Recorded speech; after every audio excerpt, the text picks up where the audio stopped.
my goals are, they're a priority. And how do you even describe, define what's a value and what is just a waste? You know what I mean? Yeah. Yeah, because now at some point, people have to now be realistic, right? It's interesting because there's somebody who was telling me, Kevin, a holiday is not a value. But I'm like... It is. I need to rest, So how can I know the difference between what's necessary, what's unnecessary in terms of my goals and investments? Okay. Wow.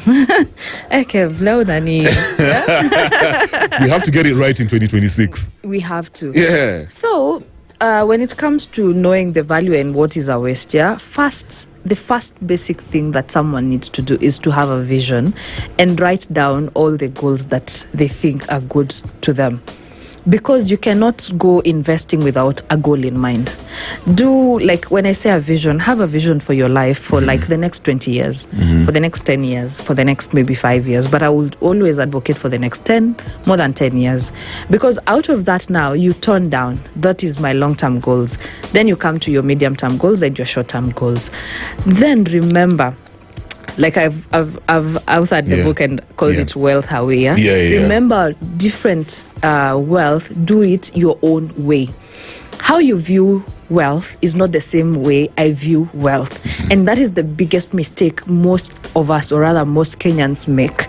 You think how you do your investment is the same way I need to do my investment. A person saying going for a holiday is a waste of time. Me, I value going for a holiday, and that one for me is a good investment. Write it down. I need to go to this and this holiday. Will it be a short-term goal? Will it be a medium-term goal? If it's local, it's maybe definitely a short-term goal, less than maybe 1 year or 1 to 2 years. If it's maybe international, you plan for it 3 to 5 years, right? Yeah. Depending. But basically, that is the starting point. Write down all your goals. Yeah. As all your investment goals, or rather we call them financial goals. Then from there, give them a number, so that realistically you'll be knowing I'm investing with a goal in my head, and this is what I want to achieve. Anything coming or rather falling is a waste, basically, because you never wrote it down. Yeah, that's interesting. Now you get. Yes. So do goal-based investing. Goal-based investing, I like that. So you got to write down your goals. You have to. One other thing I'll take away from what you just said is don't let people define for you what's important and what's not. No, do wealth your own way. Do wealth your own way. Yes, because we all have, like the way people go with hype, the way people go with, no, my friend is doing this, I have to do with this. Yeah. That is how people end up with a lot of debt. That is how people end up with stress. That is how people end up with hating where they work, or rather hating the job they have. Yeah. Because wherever they are trying to catch up is not the same with what they really need. It's what their friends are doing. So when we started this conversation, speaking of friends and the people around us, and of course, ignoring influence from people out there, you need to know yourself. You need to. Yeah. So you wrote this book over here, Wealth Her Way. Yes. I get the vibe that you're targeting women. No. Okay, interesting. Okay. What's the idea? Her way. It's for women, yes. It's every story about women, actually. Oh, yeah. Okay. Yeah, that's what I meant, actually. But it's supposed to be read by everyone. Of course. Why I targeted women, or rather why I wrote a book about women. Yeah. We're mostly told women were the backbones of our families. Yeah. Women were good with money. Women were all those stories. Right. But deep down, when you look at that responsibility, you find this person fears to invest. You find this person has a lot of trauma because of financial betrayals from maybe partners or secrets from their partners. So this person you're talking mostly women? Yes. Okay. This person is women. Because the book is about women. And those are the stories I've shared, actually. Yeah, okay, yeah. You find this woman who is a widow. Yeah. And maybe was left a lot of wealth, but the sons or the daughters come and take everything, and now this woman has to go begging for even 2,000 Kenya shillings. It's a book about stories that women go through. Oh, so it's a collection of stories. It's a collection of different stories and different solutions. Yeah, obviously from a Kenyan context. A lot. Actually, almost everything. The stories, some of the stories I shared, Yeah. I even like had, you see the way you have like a blockage and wondering, Yeah. how do I tell these stories? Yeah. But yeah, it's about that. But at the same time, has financial principles and the solutions to whatever you're going through. Yeah. Be it, also it has sisterhood with money, all Yeah. that stories, investment. Women fear investing a lot. Is that right? Because they Yeah. are risk averse. We Yeah. are risk averse people compared to men. So I was going to ask you now, bouncing off that statement that you just made over there, the risk averse. Yeah. So our topic obviously is about, money trauma. Trauma. Some of the things that we've inherited from previous generations, our parents. yeah. So are you telling me it's mostly women Yeah. who go through this trauma? Wow. Yeah. I think I will say all of us. The only difference is Because you also told me in some of these programs, yes. financial literacy, it's actually women who are the most. So why I say that, it's both women and men who go through the trauma, money trauma. The only difference is women have accepted and they are aware. So they try to get a solution to what they are going through. Okay. And that is now why I'm with you. Yes, and that is now why the women of now, they're more informed. They look for ways. We go for this World Summit, we go for all these you find that like these workshops that are done by to get knowledge, majorly women. But now the man is left behind dealing with the trauma alone. And that is now why there is a lot of secrecy with even partners. And who brings that? The man. Because I don't want to talk about the men's side, but I don't know what you guys go through, but Yeah. I think that is the reason why now. Yeah. And when it comes outside, you find people like us writing more about women. Yeah. Because we know their stories and So they share. the bit of information that I have, excuse my ignorance, I think men are just very rigid Yeah. when it comes to, of course, sharing our Stories. openly talking about our money personalities and habits. We've learnt from people, maybe by observing, especially our friends, our successful friends, some people, our circle basically, or even our parents. I don't want to say it, our dads only. And so that knowledge that we have, as much as it's very nuanced, we think it's enough. I don't have to learn some more, even if it's knowledge that's leading me down a rabbit hole. It's very interesting. I think it's just ego. You know what I mean? And but I'm also seeing younger men changing actually that whole narrative. They're more open with their mistakes and learning.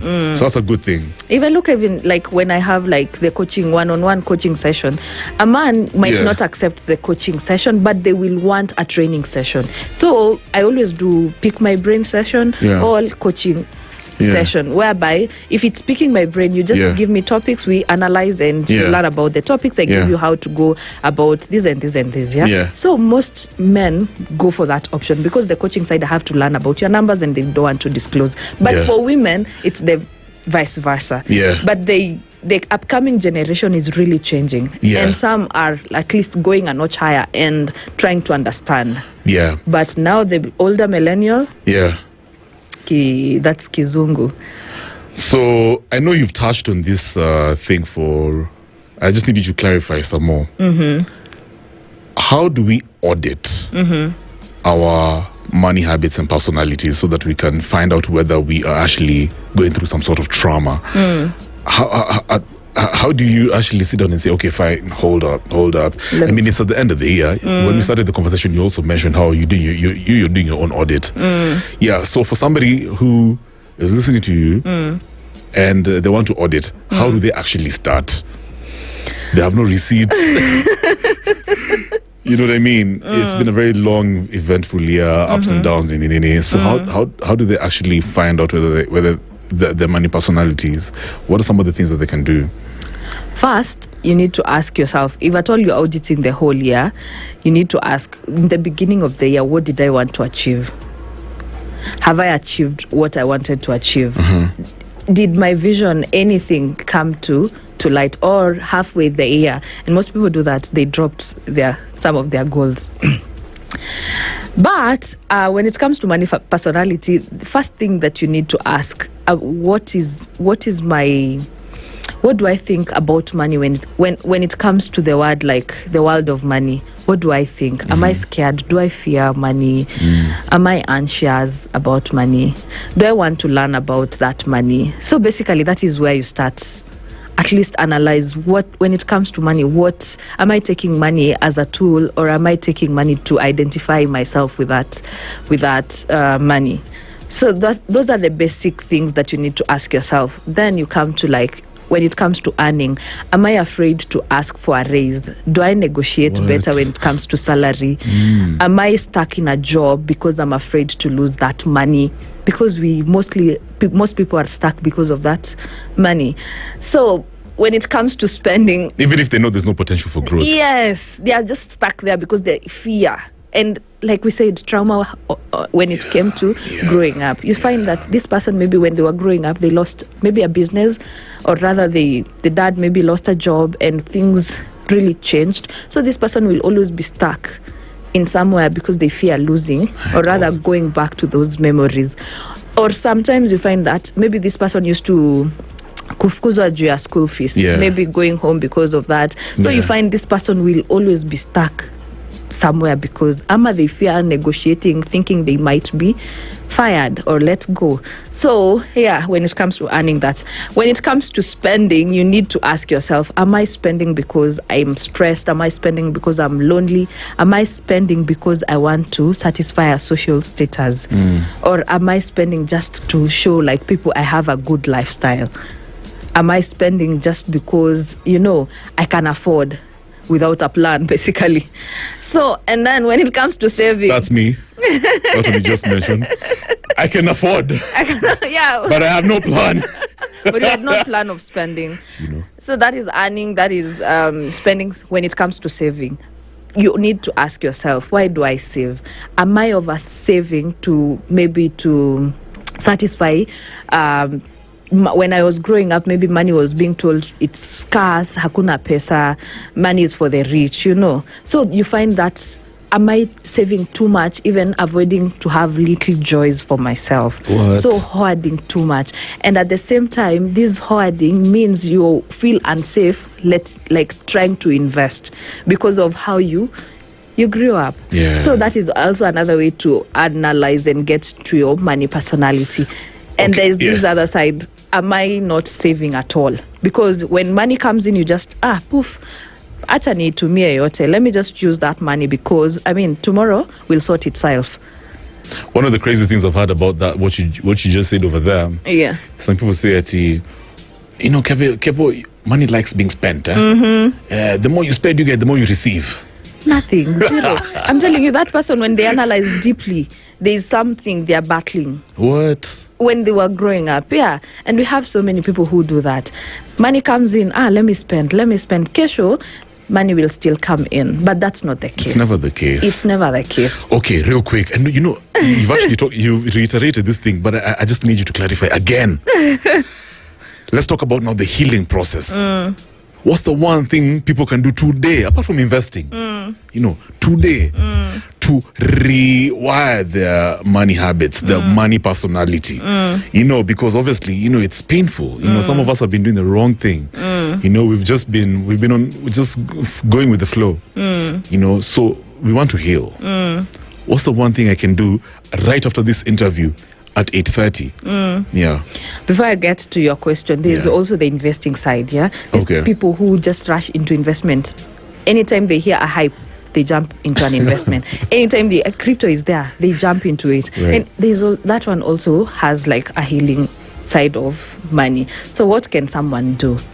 First, sit down, do a plan for your money. Remember when I said it's simple, the simple personal finance things. Track that money, budget that money, do an emergency, protect that money, then invest that money. But before all that, you have to be aware what triggers my money emotions. That is the first step. After this, anyone, all of us need to understand what triggers my money emotions. And so that after that, you can now be able to realize the healing side of it. Now, with the holiday season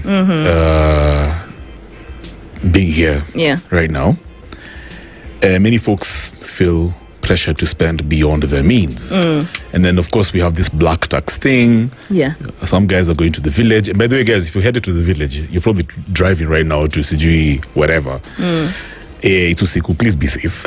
Yeah, we've seen a lot of very unnecessary things happening on the roads. How can we spend money safely during the holidays, regardless of the pressures from our family members, from society, and also, to add on that, how can we spend without feeling guilty or regretful? Because I know in January you guys are going to be like, damn, I shouldn't even have gone home. Damn. You know what I mean? Yeah. Now you're being a miser. So how do we find a balance, right? How do we avoid the pressure to overspend, but at the same time, you don't want to be guilty. You don't want to start regretting.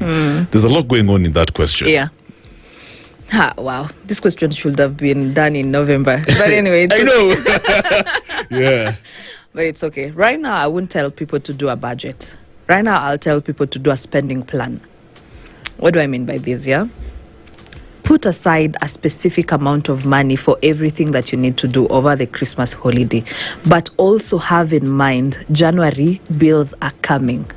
So what do you do when it comes to spending planning? Like form a plan for spending.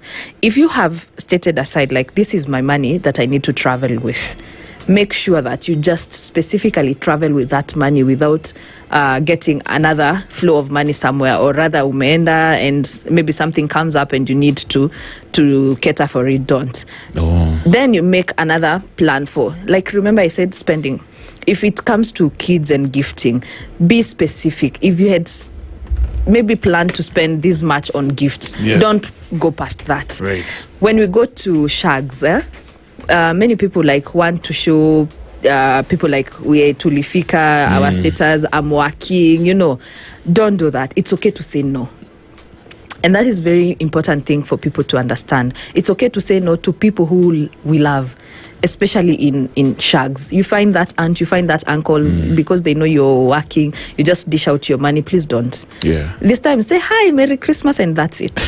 Okay. Next year, you can plan for something. Something to do for them. Yeah. But if at all this year you haven't done a Christmas budget, don't. Now prepare just a spending plan. Okay. But if you already planned for a Christmas budget and you know everywhere where it's going, enjoy. It's time to relax and have fun. Enjoy that money without feeling any guilt. But spending without, if you didn't have any budget, spend with a plan. If you go to the malls, go with a list. Wow, yeah, it's true. Yeah, because there's so many offers around and you realize, I needed that blend, I needed that. If you didn't, just let it be. And that is such a powerful thing you said. Yeah, plan for it another time. Yeah. If it's hosting our families, stick to a meal that you can be able to afford at that moment. Yeah. Don't overdo or overbuy drinks, overbuy things just because you want to show your family that you can afford. Stick to a simple meal, basically prepare a spending plan. And if you can, pay for all major January bills now. The moment you get your December pay. I've already done my shopping for January. Yeah. Good. Have you paid school fees? Well, that one. Yeah, I mean, we'll see. For sure. Pay your school fees before even that. I mean, there's a budget for that, right? Yeah, before that, all that. Like for those people, pay everything, the major bills. And if you're doing the shopping for January, do now. And at least now you'll have... there's also another thing that people get themselves into. People will do all those, but Christmas comes, the festives come, they end up getting a bit of debt so that they can satisfy the things that they had not planned. And next year, I'm telling you, that debt comes and people start now taking salary advance, doing I know, it's so unfortunate. Yes, it goes, that debt that you simply took in December drags all the way to even mid-year. And some people go with that debt the whole year. You're still struggling to pay a debt that you would have avoided. Over this past weekend, my cousin was telling me something so fascinating. So his kids are in some school, and just after they closed for the holidays, the school management encouraged them to pay school fees immediately. If they have fans, you shouldn't even wait for the holidays to kick off. Kabisa, sort out first times fees, and I like that, because they are aware of certain things that can actually come up, behaviors from parents out there, and I like that. You know what I mean? Yeah. And what about the emergency fund? How should we go about it? So, because things do come up. Yeah. So for the emergency fund, you need to have prepared that. Yeah, of course. Yeah.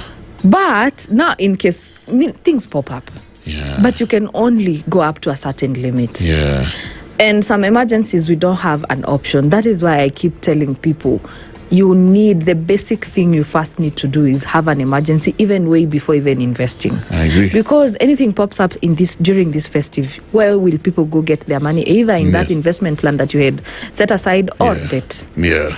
So people need to, 2026, start. Do you have an emergency fund? Of course.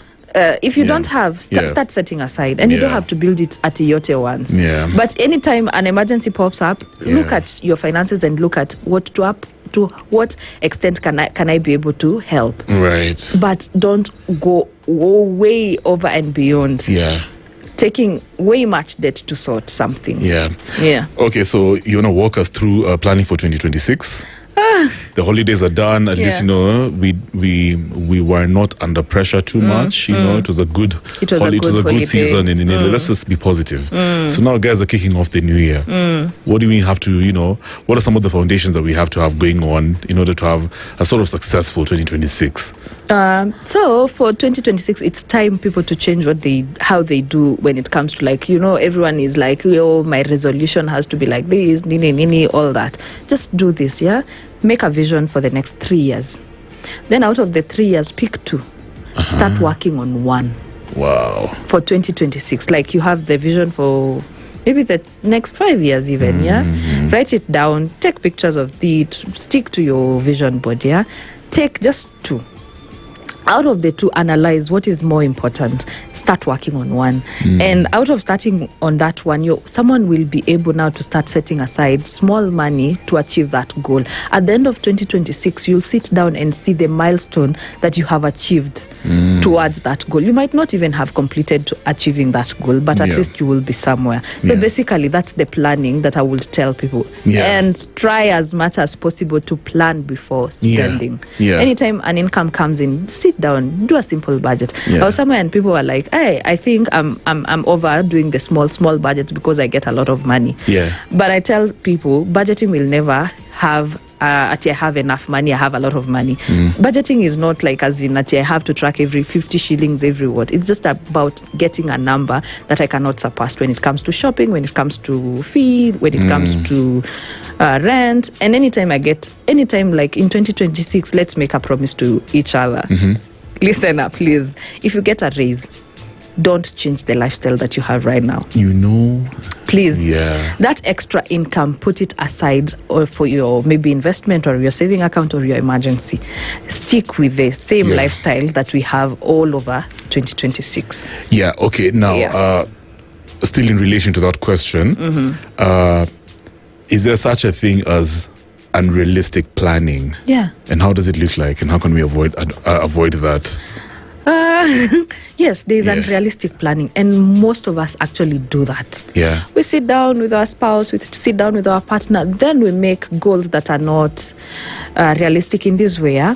We don't have a plan for both of us. And sometimes we find this, maybe I'll look at it in 2 ways. If you're a couple, or rather a family, your partner has different goals. I have different goals. This one wants to build a home. I want to buy a big car. This one wants to buy a shamba. I want to build for my mom. You see, those goals will be unrealistic because they will not be achieved. But if you sat down together and understood, these are your goals, these are my goals, what about the family goals? So this is our priority. You get? So we will start from here. There are some people who don't know to do partnership and all that. And they also make unrealistic goals. Look at your finances, basically. Are they able to cater for that goal that you're writing down? So basically, unrealistic goals are there, but we need to look at our finances. Are they able to achieve what we we are writing down. Yeah. And like I said, even if it's like a 5-year, you can push it to 10 years so that it can be more realistic when it comes to the numbers. Yeah. I like that. Let's talk about your amazing books over here. I've got Wealth Her Way. Her Money, Her Dignity, Her Power, Her Way, A Woman's Guide to Financial Freedom. There's also, and the cover, by the way, Robert, we'll look at this thing real quick so the folks can see it. The cover is just amazing. Thank you. I love it. And the texture of the book, it has a very feel-good vibe. And then also The Art to Master Your Finances. The cover is amazing as well, guys. You can have a look at that one right there. Yes, this is The Art to Master Your Finances, a comprehensive and effective guide to financial freedom. Let's start with this one, Wealth Her Way. Why did you choose this title for this book? Because I needed people, or rather I needed every woman to start building wealth their own way. Because sometimes we find, like most women, sometimes we have different sisterhood groups and all that. And sometimes we might be influenced easily to build wealth like my friend is doing, all that. So I needed to explain, or rather to speak to each and every woman, like it's okay to build wealth your own way.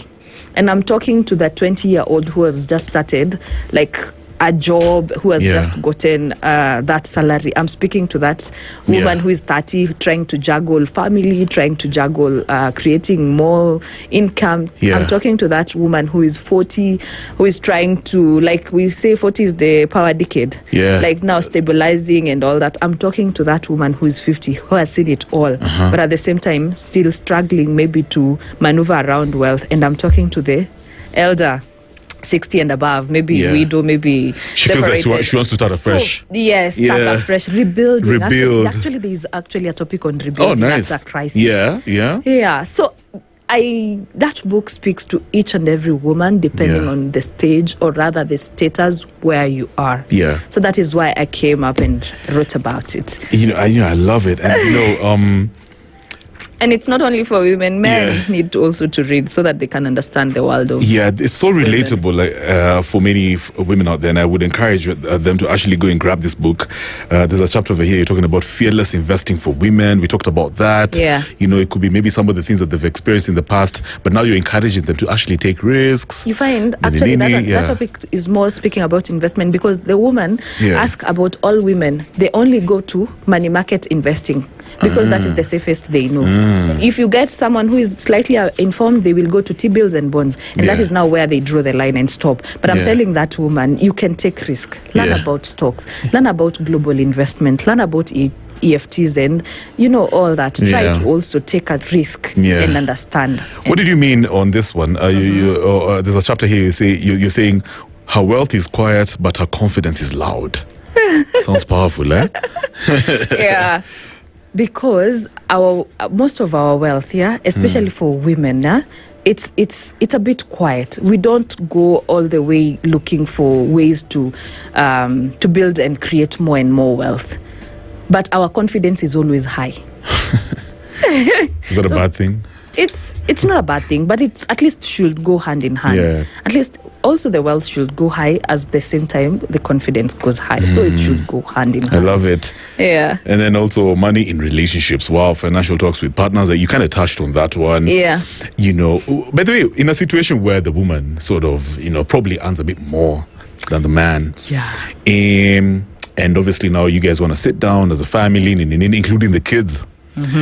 So how does it play out? What's the right way to go about it? You know what I mean? She's confident, she's loud. The guy is a bit too chill. He's chill. How do we how does she, in fact, let me speak from a perspective of the female. How does the woman actually navigate this pressure? She knows very well. Maybe she's traditional. She knows it's the man who's the head of the family. You know what I mean? And she doesn't want to change that. But obviously she earns more. And the man is aware. But how do they actually build something solid without one of the partners feeling like they're not valued, or they're not an important player when it comes to financial decisions? So with that, they need first to sit down as a family, make family goals. and make family financial goals and involve the kids, then the woman and the man shouldn't think this is the amount of money. Maybe I'm getting 100, you're getting 80. It shouldn't be defined by that. They bring all the money together. And when I say bringing all the money together, I don't mean like all of you to open one account and every salary to come to that account. No. Yeah. What it means is, you have your own personal account and he has his own personal account. But we agree a certain percent, maybe I'll remain with 20%. Each person, let each person remain with a certain percent. If it's 10, I always advocate on 10 for just the joy funds, for treating each other for birthdays. Then 90% we bring it together. Then we decide out of this will go to this will go to this will go to this. Now that one protects the ego of the man and protects also this woman, and especially in relating to financial decision. It will be easier for them to make both family financial decisions together without looking at this one is earning this one is earning this. So that is, if in such a scenario, that is what I would advise. Then there's this other side of scenario. The man is earning more, the woman is earning maybe pennies, and this woman has more ideas and is unable to talk to this man. So I've also given that scenario and given a solution. So because at least you need now to start having money conversation with your spouse, and they should now start seeing you like an equal partner, and you start agreeing this money we need to do this and this. So it's, when it comes to couples and money, I think I should write that book. It's all about communication. It's all about communication and understanding. A very major important thing, understanding your partner's money personality. Oh, the what? Yes, because Kev, you might realize maybe one partner is an overspender, the other partner is an investor. This investor will always see this partner as like someone who just picks money and spends. They will never understand. But as long as you two understand this is an overspender, this is an investor, you can form systems and structures to go about that. So it's all about communication. And if you're not yet married, understand. Come for coaching. Come for coaching. No, but it's real. It's true. You know, it's weird. Gen Z come for coaching session as a couple before they get married. Gen Z? I'm telling you, I've done for like 5. In this country? Yes. Just a typical girlfriend, boyfriend. And I'm telling you, there's something we call financial secrecy. When you come for the coaching session, I mean, it will be, people will be able to disclose, and so when you're getting into that wedding, or rather that marriage, you know what you're getting yourself in. No, I think you're absolutely right, because I feel like the best time to have these conversations is while you're planning for your your marriage. You need to know your partner's financial personality, how it looks, because you need to be prepared. You need to, because sometimes, have you got like friends who get into a marriage situation and then they realize their spouse has a huge debt, taking almost 50% of their income, man. And you feel betrayed, and you feel like you should have told me. You should have told me. Why didn't you mention it? You're going to make people question the status, the marriages. No, but I love it. Okay, let's talk about the art to master your finances. This is a comprehensive and effective guide to financial freedom. I mean, the title is pretty obvious, but what inspired you? Maybe you can just give us some details. That one I wrote in 2023.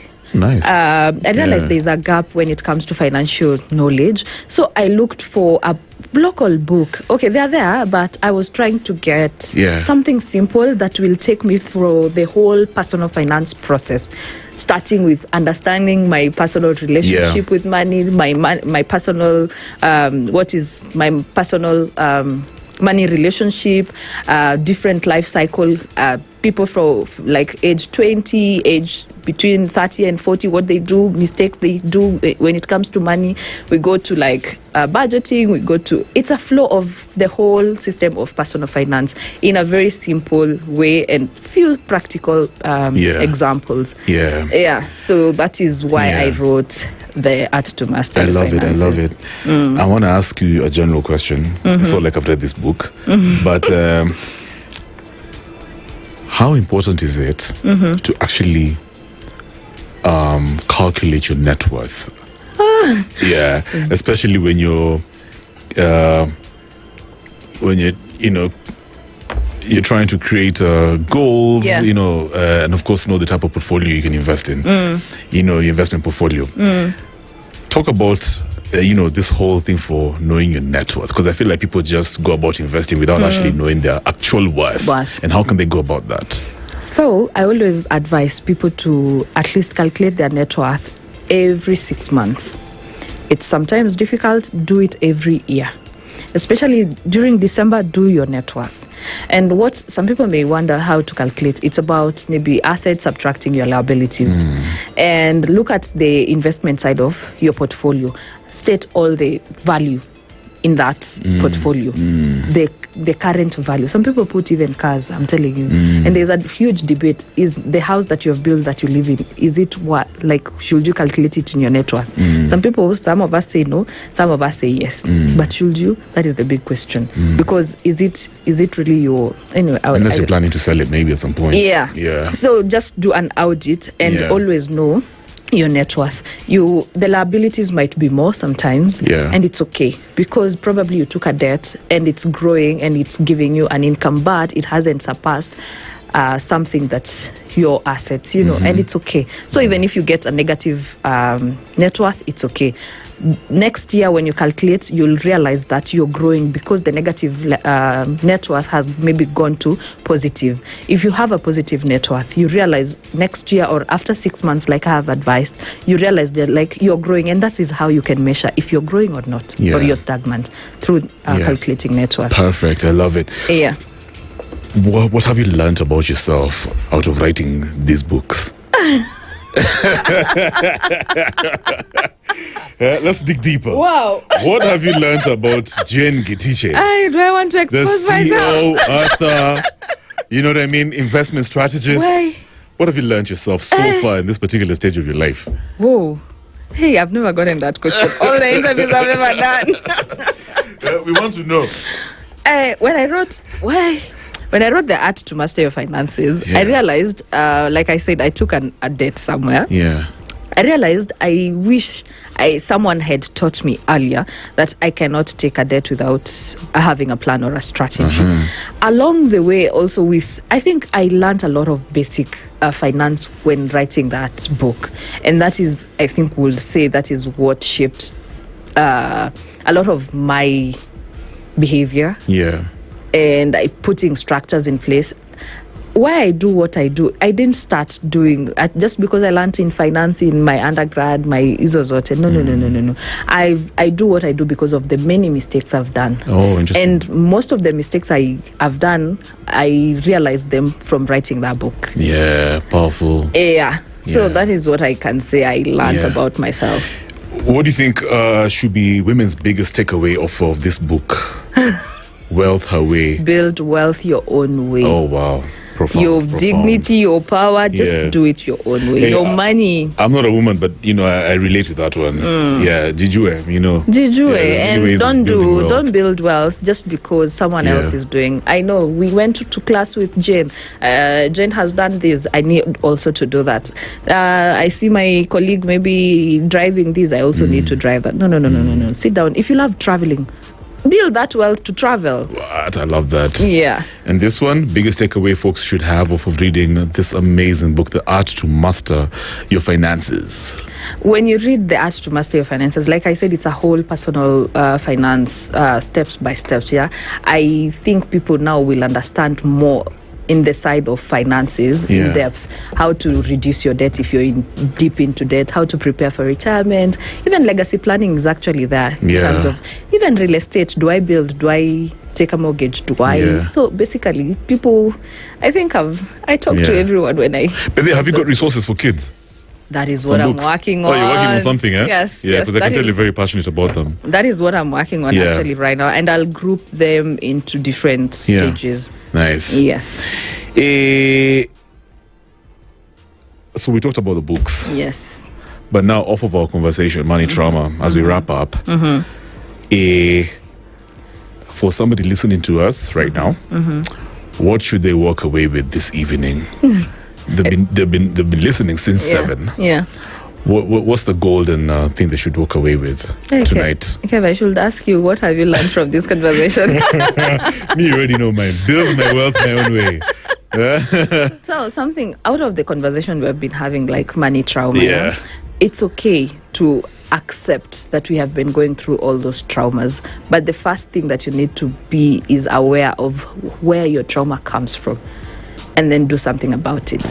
Start like the emotional side. When it comes to money, what triggers your emotions? And what happens when you at a very stressful moment, at a very lonely moment, and then money is mentioned? What do you do with that? So be aware of where your money trauma comes from. It's true. Yeah. I love that. Thank you so much for coming through, Jane Gitiche. It's been a real one. I've learned a lot. Karibu. You know what I mean? I'm just reminded about some of the decisions that I had to make when I was growing up. Very, very powerful. But I feel like for me, one of the most important things my mom did to me while I was young is giving me access to good education and being around really successful people. That really helped me. But then, there's also another trauma in terms of when it comes to like education is everything. Yeah, for real. Bust my bubble now. So what's up? You mean I'm traumatized somehow? No, but just elaborate. What do you mean? But what I mean is, like, you see, when we were growing up, we were told the only option to get money is through education. It's true. So you find out, like, most if you grew up in such a society, or rather such a home, we focused so much on education, too much, that we didn't learn like there are other ways to make money. I'm talking about financial literacy and also the ability to learn. I feel like education is also the ability. You need to be open-minded. You could be educated, but you need to be open to learning new things. For example, like financial literacy. And that's why I'm so appreciative over the fact that you're here. The work that you're doing is so amazing. It's very timely, especially for this generation. You know what I mean? Some of these things they can't even get in school. We have a masterclass starting on 4th. February 4th. Oh, nice. To April, isn't it? To April, yes. I know your work.